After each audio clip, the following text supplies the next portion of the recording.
How's the royal family? I pray that everyone is doing well. Well, my royal family, I'm going to make it real juicy. I got to get into this. This is real deep. And y'all may be surprised somewhat how I'm viewing this saga between Kanye West and Donald Trump. And we know that Trump is a habitual liar, and Trump will throw anyone under the bus. He's a narcissist. What they call that? A malignant. I hope I'm pronouncing that correct. Narcissist. I think that's like to the far, far extreme. But the things that that's awful to see is, even though this is a meme, we have seen pictures of Kanye and Trump all lovey-dovey and hugging up. And the only reason why Trump would even get him somewhat of a seat at the door, because that's how Trump is perceiving himself, because of the coins and the notoriety that West portrays, and I feel like West is not in full reality sometimes by the type of company that he keep. But these coons out here, they get they unquote nigga moment. And so we're gonna go on this journey and all of that. So, I like to use satire. So when Kanye said what he said to Trump, and we're gonna rehear it and all, the image of this, Trump was being true to his unquote nature, because he felt some kind of way because of this statement. So let's check this out.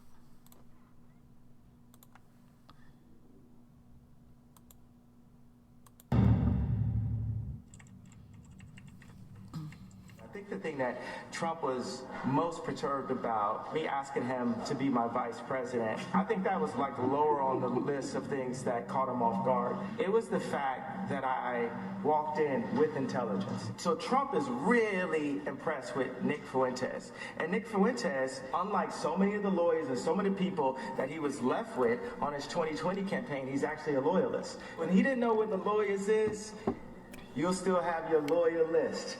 And when all the lawyers said, forget it, Trump's done, there were loyalists running up in the White House, right? And my question would be, why, when you had the chance, did you not free the January 6ers? And I came to him as someone who loves Trump, and I said, go and get Corey back. Go and get these people that the media tried to cancel and told you to step away from. He basically gives me this would-be mob-esque kind of story, talking to some kid from the south side of Chicago trying to sound mobby or whatever. He goes into the story about all that he went through to get Alice Johnson out of jail and how he didn't do it for Kim, but he did it for me. But then he goes on to say that Kim is a you can tell her I said that. And I was thinking, like, that's the mother of my children. Since we know, and all the Christians in America that love Trump know that Trump is a conservative, we're going to demand that you hold all policies directly to the Bible. When Trump started basically screaming at me at the table, telling me I was going to lose, I mean, has that ever worked for anyone in history? You're going to lose. Tell him he's going to lose. I'm like, well, hold on, Trump. You're talking to Ye. All right, so and I know some of y'all have seen some of this, but we are getting a full more picture, because he was brutally honest, and I do agree with what he has said. So Trump is taking I guess a new approach, because he wants to run for president, because it kills him that he is losing on the world stage. Now, one thing that I want to point out is that I know Kanye has been told about Trump being basically full of total shit, and he needs to need for this to happen. But is he fully absorbing the enemy? You know, some folks, when they get coins, they get grandiosity, and the enemy they true to their nature. And that's something that disturbs me about some of us, that we will reject our nature. Reject. Because they leave no doubt who and what they continue to be. Who and what they continue to be. Now, even though I'm using satire and all these things, we're going to get a little bit more deeper into this. So let's see what these folks have to say. Former President Trump had room at his table at Mar-A-Lago for not one, but two of the most prominent anti-Semitic figures in the country this week. The first, Ye, the rapper formerly known as Kanye West, who has spent the last several months spreading vile anti-Semitic tropes on social media and in interviews. And the second is this man, Nick Fuentes, a 24-year-old founder of the group America First Political Action Committee. He has emerged recently as one of the most prominent and outspoken white supremacists. He attended both the January 6th and Charlottesville rallies, and he is an unabashed Holocaust denier. Trump spent the holiday weekend, though, on social media trying to explain away the gathering, claiming to not know Fuentes and minimizing West's anti-Semitism. But according to CNN, a source said that Trump appreciated Fuentes' knowledge of his base and found him, quote, very interesting. And at one point, the source said, Trump declared that he liked Fuentes. West had his own version of events. I think the thing that Trump was most perturbed about, me asking him to be my vice president, I think that was like lower on the list of things that caught him off guard. It was the fact that I walked in with intelligence. So Trump is really impressed with Nick Fuentes. And Nick Fuentes, unlike so many of the lawyers and so many people that he was left with on his 2020 campaign, he's actually a loyalist. When he didn't know what the lawyers is, you'll still have your lawyer list. It is only just the latest example of Trump forging ties with individuals who have racist or extremist views, and his lack of willingness to condemn this stuff over and over again. But, Mario, today I think what is striking is the deafening silence among Republicans about this. Yet again, here we are, and Trump is just opening the doors to these vile characters, and Republicans, the elected ones, aren't saying anything. No, we've seen this movie before, right? They try to bury their heads in the sand. When Trump was back on Twitter actively years ago, and we would approach him in the halls of Congress approach the lawmakers in the halls of Congress asking if they saw the tweet. They didn't see the tweet that everybody else saw. They didn't want to hear it. They want to just ignore this right now. But the problem for Trump, the reboot's never as good as the original, right? He's trying to catch fire in a bottle with his 2016 run. It's just, I was down in Mar-A-Lago for the rollout of his announcement. It just didn't have the same pizzazz that you figure that he was shooting for. And then he's also, the donors are fleeing him left and right. This is sure not to bring him back also as well. So this is a terrible moment for the former president's rollout. His former U.S. ambassador to Israel, David Friedman, tweeted this: "To my friend Donald Trump, you are better than this. Even a social visit from an anti-Semite like Kanye West and human scum like Nick Fuentes is unacceptable. I urge you to throw these bums out, disavow them, and relegate them to the dustbin of history where they belong." That is a pretty strong statement. But the question is, given all that Trump has said and done, is he really better than what we are seeing here? Look, when somebody shows you who they are, you should believe them. And Trump has shown us time and time again where he stands on these kinds of things, taking days to disavow David Duke, the former KKK Klansman who expresses support for Trump. And you have to remember with Trump, his fundamental rule, the way that he operates, if somebody likes me, Yes. I like them.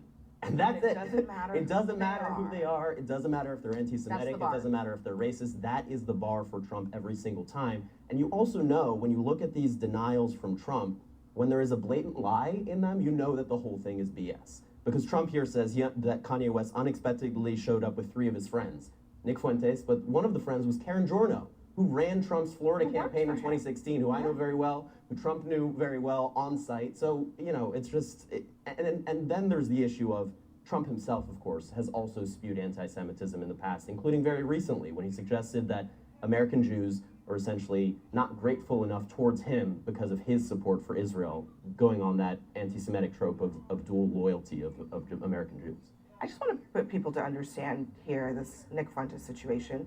This is someone who, has some degree of fame in the very dark right-wing corners on the internet, but to understand the vileness of it all, he attended the Charlottesville rally, said a tidal wave of white identity is coming. He says the U.S. has a white demographic core that's central to its identity. He says he is just like Hitler and that the real Holocaust was Jesus Christ being crucified.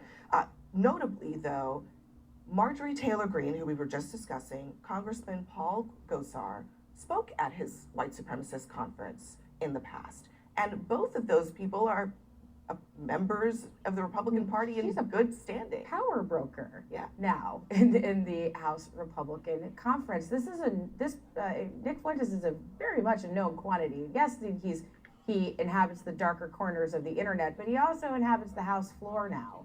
So because of his these individuals that have appeared at his conference, so.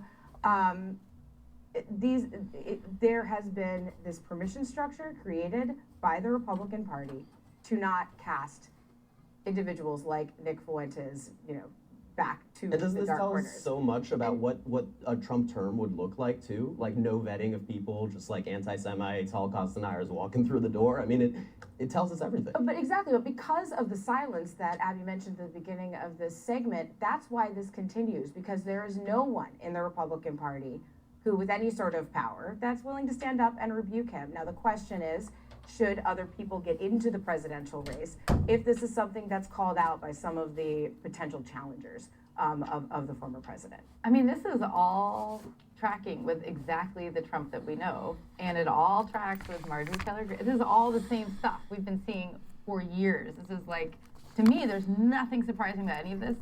The only thing that stood out to me about this meeting with President Trump and Kanye and Nick Fuentes and then the Marjorie Taylor Greene connection, the thing that really stood out to me was the absurdity of it all, because I only wish I could have watched Kanye West turn to Trump and say, I'm running for president. Would you like to be my vice president? And just watch that one blow up, because that is not the thing that Trump wants to hear at all. If you're a Republican right now, right, they are watching this slow-moving train moving forward. And Trump, he's announced that he's running again in 2024. The base of the party seems to be, to some extent, right there with him. Just look at this poll, this Quinnipiac poll, about asking whether Trump running for president is a bad thing. Democrats say it's a bad thing, 88%. Independents, 58%, say it's a bad thing. Republicans, 27%. So a majority of Republicans are fine with it. But independents are not there. And if you are a Republican and you want to win, that should be a red flag. And that's the issue, right? I mean, we're fresh off of a midterm election where Trumpism was repudiated by many of the voters, right? Many of his election deniers, they lost. Many of his candidates that he endorsed, they lost as well. So independent voters are showing no appetite for a Trump 2.0 run again. even as parts of the base agitate and stay behind him. And so Republicans have to figure out how they're going to forcefully cut the cord with former President Donald Trump here if they want to win. Yeah, I mean, and it strikes me as a lot of chatter quietly about whether or not other people are going to run, but it's going to come down to making some tough decisions that it can't be a field of 20 people like it was the last time. Well, I will say that whenever we've asked on the Hill, we've gone up to Republican senators and said, oh, what do you think of Trump announcing he's running for president right now? Good idea? And either they don't want to talk about it, or if they do talk about it, they'll say, well, you know, it's not my decision, it's his decision. But I also think that there's this guy, Ron DeSantis. Have you heard of Ron DeSantis? Ron DeSantis. There's a guy named Ron DeSantis in Florida who maybe he might run. And you can see they're like desperately trying to weave through the Trump mess and somehow end up at Ron DeSantis. They really, in some way, want to get to him already, even though here we are in November of 2022, and Ron DeSantis has not announced because it's so early, but they're like desperately trying to get there. But what they're also trying to do is they're trying to avoid doing what they have to do, which is dismantling the lie of Trump's appeal to his base, right? Dismantling the lies that he's told about his business life, in politics, and dismantling this kind of aura and this hold that he has over that base. Until they're willing to push back on the crazy, I don't see how you can make an argument against, what Trump is running on. So, I thought it was important to interject that and how I'm perceiving what's really going down. And let me take some of this stuff down. How this is really going down. You see down here at the bottom, self-promotion. Yeah, I gotta throw some satire in it too at the end of the day. But in that arena, in that world, negative and positive or negative attention, it doesn't matter, because we know Trump doesn't matter if he get negative behavior, because how people perceive him, because it does and it don't with Trump, and it depends on who it is. But Trump wants to stay relevant. And then Kanye ain't no fool, because he's in the entertainment field. He knows that he can capitalize off of Trump. We know that Kanye will not be the president. We already know that. It's surprising that Trump became the president, but it is what it is at the end of the day. But don't let these billionaires fool you. It's all about self-promotion, getting it one way or the other. People are going to listen in on their fuckery and their foolishness and all of that thing, whatever you may disdain or whatever you may admire or like or anything about these useless candidates at the end of the day, in the stunts that they promote. But it's still a long time, and throwing in your hat in an arena so early, life happens at the end of the day. So my royal family, this is really technically the first video I have done in a long time, so do what you do best. Render your voice with your beautiful divine words. And as always, my royal family, I thank you for your love. I thank you for your support. And with that said, Ashe.